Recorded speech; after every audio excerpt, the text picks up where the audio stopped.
There are 195 recognized countries on Earth today, and almost all of them maintain a high-tech military. But as the majority of these nations drop away, we are left with a massive statistical anomaly. Only 10 of them possess the nuclear bomb. Joining this elite club demands navigating a shadow world of double agents, tearing up international treaties, and weathering total economic isolation. The race began in 1938, when German scientists successfully achieved nuclear fission.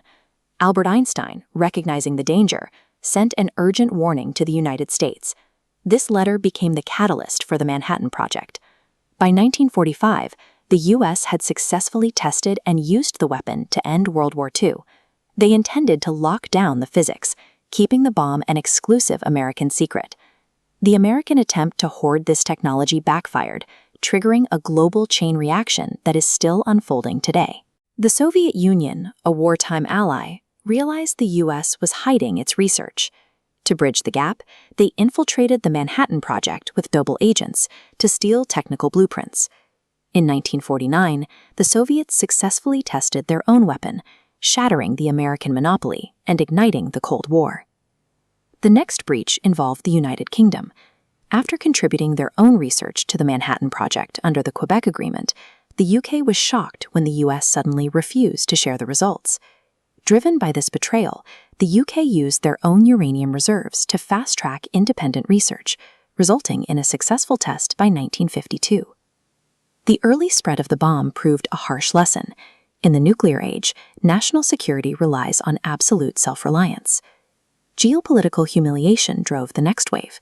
During the 1956 Suez Canal crisis, France was bullied into a retreat by the joint pressure of the US and the Soviets. Realizing they would remain a second-tier power without a deterrent, France successfully tested their own weapon in 1960. China faced a similar threat from the US during the Korean War, only to be abruptly abandoned by their Soviet allies shortly after. China overcame the isolation by mining their own uranium, testing a bomb in 1964. They named it 596 as a permanent insult to the month and year the Soviets walked away. The bomb had evolved into a geopolitical shield, a final defense against international bullying. Proliferation soon began leaking into regional conflicts. Israel developed its own program to counter neighboring threats, directly defying the wishes of U.S. President John F. Kennedy. Following a sudden military defeat by China, India used peaceful energy reactors to test its own weapon in 1974. That test caused a panic in Pakistan.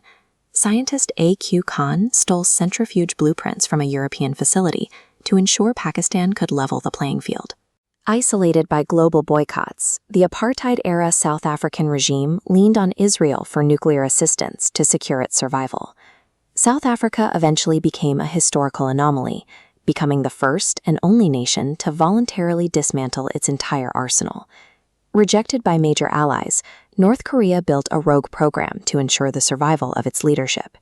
In a final black market deal, North Korea traded advanced missile technology to Pakistan in exchange for A.Q. Khan's stolen nuclear blueprints. The secret of the bomb had moved from superpower labs to a decentralized black market, fueled by national desperation. Few nations join this list because surviving the gauntlet of sanctions and espionage is nearly impossible. Only an existential threat provides enough momentum to cross the finish line. While the domino effect paused after North Korea, the pressure is building in the Middle East as Iran edges toward the nuclear threshold.